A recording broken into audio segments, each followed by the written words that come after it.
352-629-2440. Ocala's information station, 1370 WOCA. Ocala.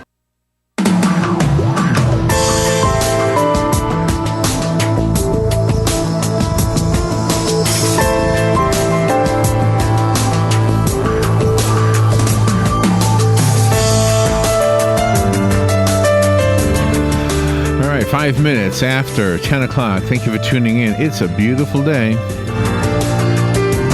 Enjoy it because we got some rain coming on Wednesday. Today and tomorrow should be pretty nice, and the whole weekend was nice. You could get addicted to this kind of weather, couldn't you? I said that as on purpose. I'm trying to give a nice segue into our next guest. Dr. Peg O'Connor is on the phone. She is a professor of philosophy and gender, women, and sexuality studies at Gustavus Adolphus College in Minnesota. I hope I said that right. She writes for Psychology Today, a blog called Philosophy Stirred, Not Shaken.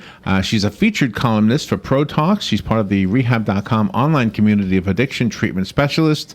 She's a contributor to the New York Times, the Huffington Post, and we're honored to have her on our show. The book that we're talking about that she's focusing on today is Life on the Rocks, Finding Meaning in Addiction and Recovery. Dr. O'Connor, it's nice to get to know you. It's an honor to have you. Thank you so much for being on the air with us today. Well, gosh, Larry, thanks for having me on, and I insist that you call me Peg. Okay, Peg. Well, thank you so much for that. And where are you calling from?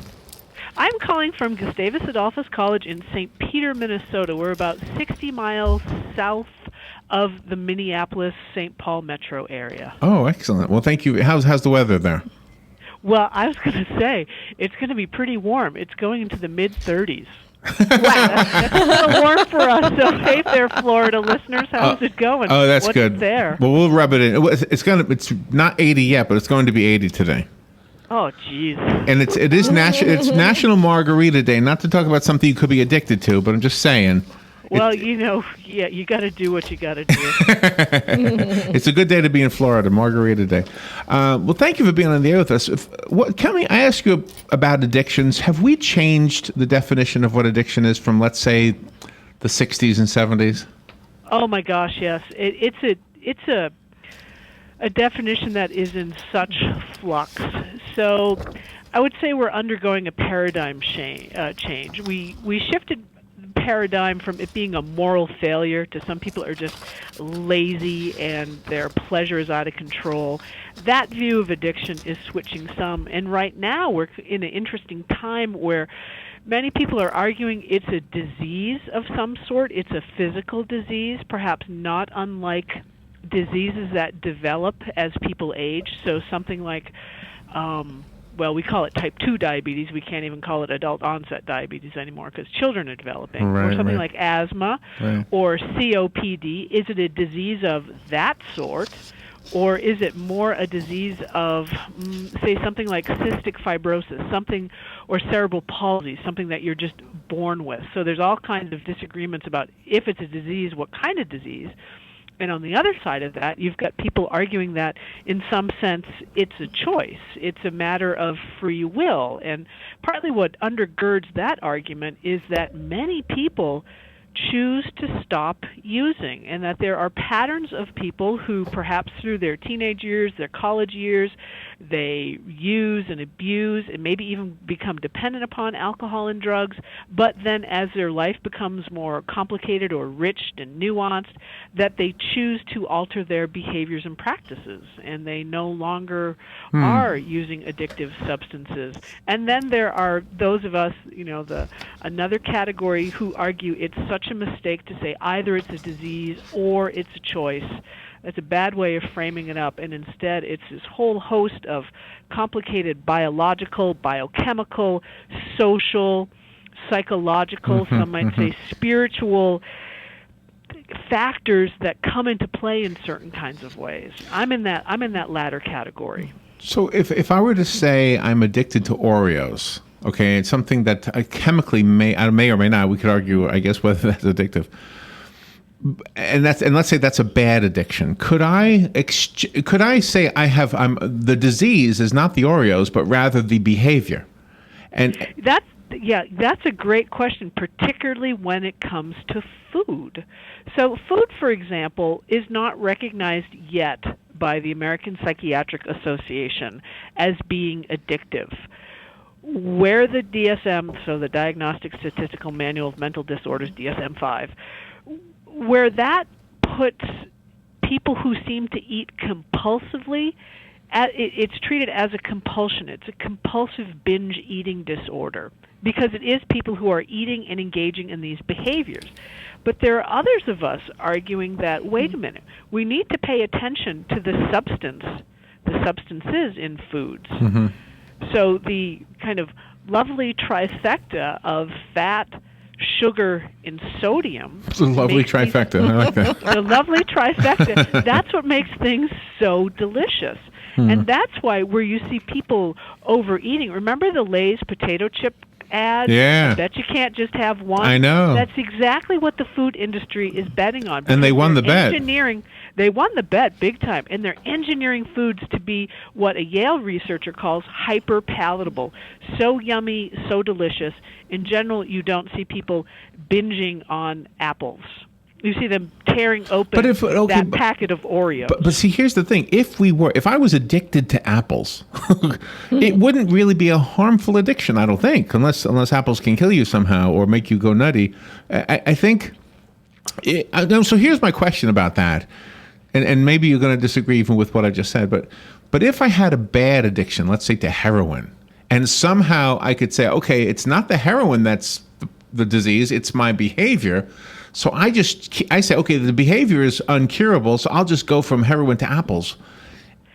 That's interesting. A lot of people are wondering. So say we're seeing so much more in the news about heroin addiction. And heroin addiction, we know, is fueled by prescription painkiller misuse. I mean, we can look at the numbers, so we know that.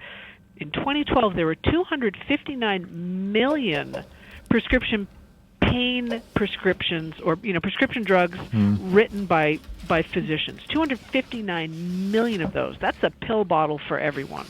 And we know that many people who use heroin for the first time started with prescription painkillers, and that most people who are in treatment for addiction to heroin have been addicted first to the prescription painkillers. Now, here's where I'm going to loop back to your point. Are you switching something? Yeah. So when treating heroin addiction, there are some what they call medically assisted therapies or drug replacement therapies. This is the use of methadone or Suboxone. And those drugs are meant to replace the heroin. They block the euphoria of heroin in different kinds of ways. But you have to maintain, they're maintenance drugs, so you're no longer addicted to an illegal drug, heroin, but you're being medically maintained by another pharmaceutical. And depending upon what's the goal of heroin treatment, do we want to stop the really dangerous behavior of individuals? Do we want to perhaps lower crime because there's a connection, say, between stealing in order to get money to buy your drugs? Is it a public health concern that you've got addicted people showing up in ERs overdosing on heroin? I mean, all those sorts of things. And the question is, what's the goal of heroin treatment? You're treating an individual, but you're also treating a bigger public policy and public health concern. So, have you, if you are on one of these medically assisted or replacement therapy protocols, have you in some ways just switched addiction to something that is now medically managed by a physician who's gone through training? And I have to say, it's not much training, let's put it that way. Or are you still addicted? Are you still addicted because you're still having to take something or not? And that's a really interesting question when we think about the ways that so many of us are dependent upon medications, whether it's asthma medications or high blood pressure, that bad consequences will ensue. How do we draw the line between a kind of physical dependence that we think is okay and a kind of physical dependence that we think, no, that's of the bad sort? Right. I mean, the distinction that you made. Chemical addiction is clearly what we're talking about when we talk about heroin, but there are other addictions. Sex addiction comes up all the time. It's an intriguing one because everybody loves to talk about sex. But just sticking with the chemical one for a second, when they go to the methadone as a replacement for heroin, the stories, I'm not an expert on this, but I've heard stories of people who were successfully weaned off of the methadone and got onto a normal life. I don't know if they ever replaced their addiction with something else, but I know or not. Or not. Right. Mm-hmm. Yes, that does happen, and I think that that's a goal. One of the questions always been, how long is the maintenance on these drug replacement therapies supposed to last? And, the question is if it extends so far out, or is it meant to just give you some time, to have under your belt in order to maybe get other aspects of your life that have been perhaps the motor of your use, to get those aspects of life a little better under control, or to make some important shifts that maybe need to happen. It's very hard to be in remission, if that's your language, or be in recovery, Peg, if you keep your environment exactly the same. And we need to take a little break, but we'll be right back. The book is called Life on the Rocks. This is a fascinating conversation. Dr. Peg O'Connor, Life on the Rocks, when we come back.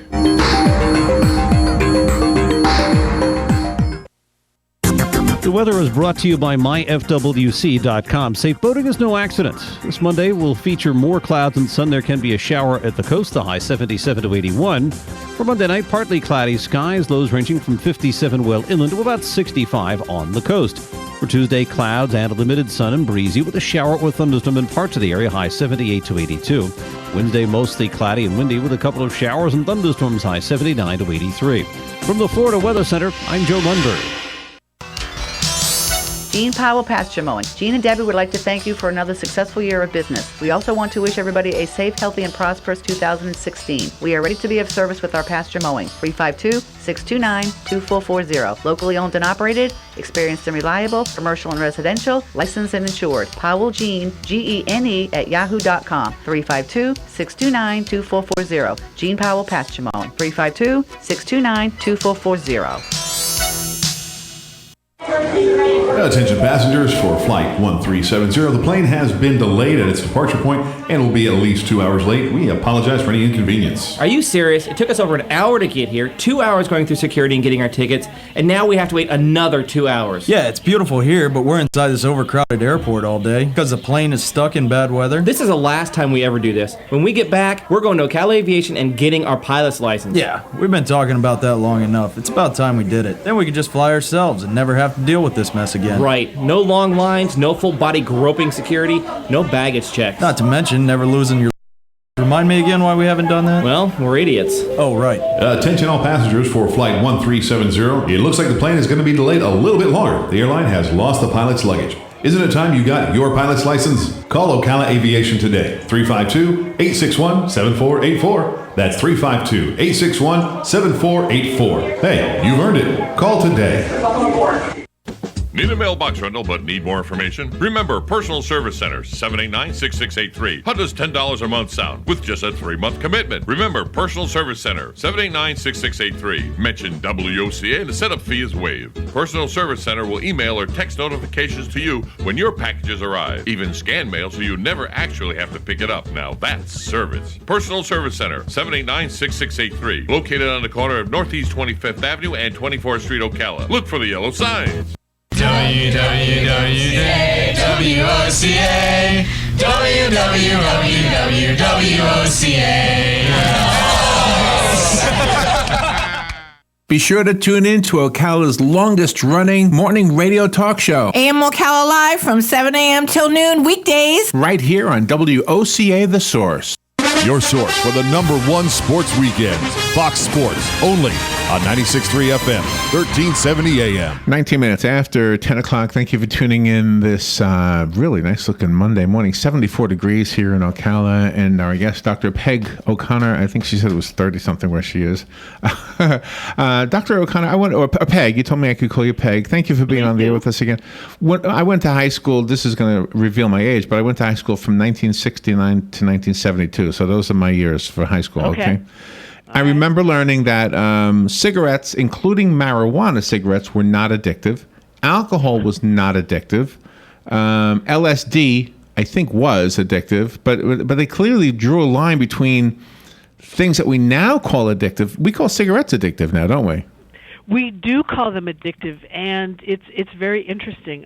Denise Kandel, who's a very highly regarded addiction researcher, she's actually the one in many ways who was responsible for the gateway drug hypothesis, that some drugs function as a gateway or a segue, or gateway is a concept that doesn't work with my young students, so I have to say on-ramp, an on-ramp to other drug use. And for a lot of times, for a lot of time, it was thought that marijuana was the gateway drug. Yes. Actually, what she is perhaps showing in her research is that it's nicotine is the real gateway. Oh, really? Drug.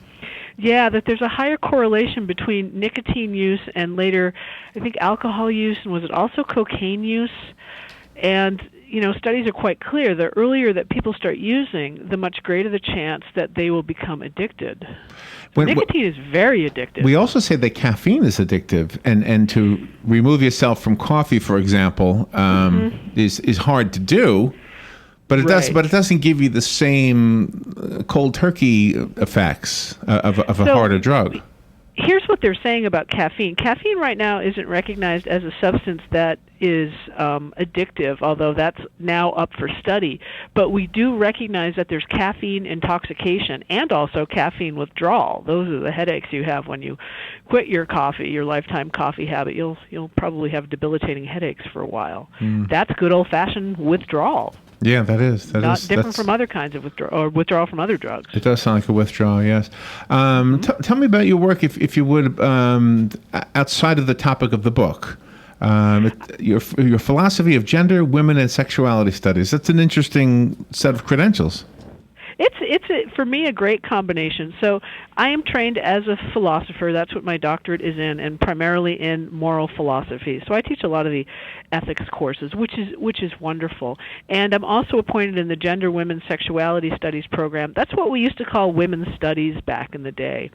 But women's studies has really undergone a significant shift to pay more attention to gender, so to pay attention to masculinity and not just femininity. And intellectually, it's been a home for a lot of peace activism and social justice movement. So I regularly teach a course called Feminist Controversies, where we actually just spent a wonderful class period talking about the topic of surrogacy. They really had no idea who Mary Beth Whitehead or Baby M was, and it was fascinating because surrogacy is still this incredibly unregulated practice. It's a legal nightmare. Oh, really? Wow. Life on the Rocks. When did the book come out? The book came out at the end of January. Okay, and so it's about a month old. And you talk about in the book. You talk about the addictions that we all are. Is it American specifically, or USA specifically, or this is worldwide?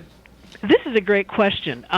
It's primarily based on what's happening in the U.S., but there's also this great discussion of the ways that U.S. culture is exported into other countries. And one of the questions that comes up oftentimes from my students is, well, in European countries, young people are allowed to drink with their families, and they learn how to drink more responsibly. Right. Wouldn't that be more of an argument? And one of the things that the numbers show now is that binge drinking rates in many of those countries are really starting to escalate. And there's always been concern about the ways in which perhaps U.S. culture is exporting its mental illnesses or its mental disorders, the very diagnoses of them. So, our diagnosis of depression, or what we see in my college students, depression and anxiety and ADHD are some of the most frequently occurring.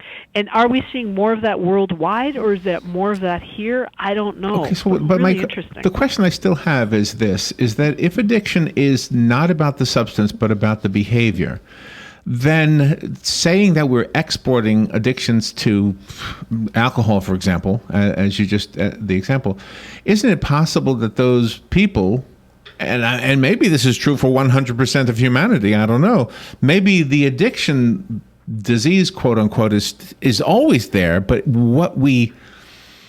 how it manifests itself is different. Do you know which substance is being used or which behavior is being, I don't know. Am I right? I'm confused about that. In other words, if you say some 17-year-old is addicted to alcohol because we exported our behavior. Our behaviors and our attitudes towards alcohol. I mean, a lot of kids who binge drink because they're trying to fly under the radar, or they're looking for incredible release or escape, or it's their total idea of fun, and they see it glamorized in so many pop culture representations. When I talk about exporting diseases, when you take a look at how Hollywood movies tend to depict high school and college life, it's all about the drinking. It's all about the partying, and there are never any, you never see any of the terrible consequences that are actually quite common with that kind of drinking. So that does get kind of coded as, hey, yeah, we've all got to get really, really drunk in order for this to be fun. This is what counts as fun. And that's what I mean by exporting. That same thing exporting our culture. That same thing could be said about promiscuous sex. Well, yeah, I mean, it could be said about a lot of things, and that's the sort of one of my concerns. I regularly teach a course in women's studies or gender, women's sexuality studies about the power of popular culture representations. So, combining alcohol with a lot of promiscuous sex, we know in real life that results in a lot of sexually transmitted infections, unwanted pregnancies, sexual assaults, but those aren't the sorts of things that you see represented, even though those are the realities. Yeah. And you also hear, you hear about the sports guys in colleges and on the pro teams that they seem to be abusive, but they're technically forgiven because they're making millions of dollars for whatever team they represent. Okay, are we talking about Tennessee and Peyton Manning and everything like that, for example? Yeah. Well, I mean, that's part of the culture. I mean, that's part of the U.S. culture, but I think also it's part of other sporting cultures of a kind of male dominance and the view that, boys will be boys, or they were just having fun, or it was harmless, they didn't mean it. Well, they may not have intended it, but it certainly has those meanings for women who have been affected or had these kinds of behaviors or comments addressed to them. Yeah, well, and if somebody misbehaves because of drugs or alcohol, calling it a disease, does that get them off the hook in any way? That's a great question. So we all know that alcohol is a disinhibitor. It lets the guards down. So it kind of lets what's in your unconscious or what's been percolating along underneath the surface there come up. So anytime someone does something really stupid or really boneheaded or says something really offensive, be it racist or sexist or anti-Semitic, whatever, and they say, oh, but I was drunk, I really didn't mean it. Yeah, I say to them, actually, you probably did mean it, and you meant it even more, because alcohol is a disinhibitor, and you are still responsible for that. And that is one of the questions about that disease model. If you run the disease model sort of from a hardcore materialist biological perspective, it does shrink questions of responsibility in ways that I don't want to. There's no universe in which I want to say, given someone's genetic predisposition, they're hardwired to become an addict, and therefore Peg, they're not responsible. With 2 minutes left, I want the audience to know one thing, and I probably should have asked this earlier. The book is called Life on the Rocks. Is this for the person who is addicted or for the person who loves somebody who's addicted? And does it help either one of them move on to something better? It's aimed at people who are struggling with their own addictions, people who live with people who are struggling with their own addictions, but more broadly, anyone who's dealing with any kind of suffering. I mean, that's the broader background there, that suffering is part of the human condition. And what one philosopher, Nietzsche, said was, our suffering doesn't distinguish us. It's what we do with that suffering, how we transform it, how we give it meaning. That's what distinguishes us. So addiction is just one form of suffering. It's the particular one that I write about, but I think it has much broader application to trying to figure out how to deal with suffering. I'm really loving the conversation. You are a deep-thinking doctor, everything, Peg. Can I ask you to give us information? A, do you have a website? And B, how do we get the book? I don't have a website. Academics are terrible at doing things like websites. But Amazon.com and Barnes & Noble, they both have very good descriptions of the book, along with some endorsements from other people working in addiction and recovery. And, of course, your local independent bookseller, yay, go independent booksellers, I'm hope would carry it or order it. Oh, and sure. my Psychology Today blog is a good place to start as well. And how do we get there? That's psychologytoday.com, and just search for Philosophy Stirred, and my little happy face will pop up. Dr. Peg O'Connor, the book again, Life on the Rocks, Finding Meaning in Addiction and Recovery. Peg, thank you so much for being on the air with us today. Come to Florida. It's warm. I will come to Florida. Thank you so much. All right, we'll be right back.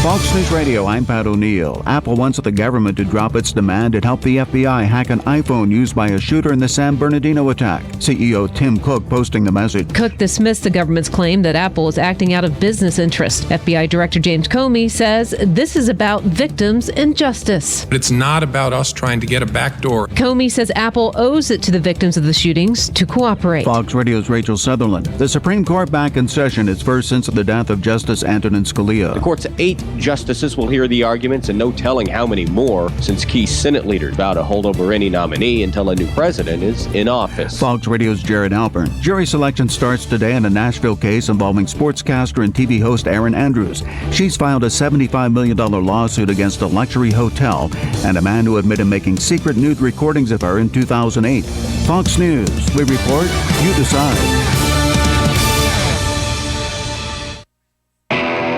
Any Napa guy knows, and science proves, the best minivan is the one you've already got.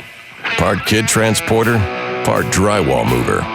Who cares if the faux wood grain is a little faded? That was a platinum package option in 1987. With over 400,000 parts and a little Napa know-how, you can keep anything on the road. Because it's not old, it's vintage. That's Napa know-how. I moved to Boston when I was 2. There was 14 of us in a 4-bedroom apartment in the projects in Boston. To be the first, kid to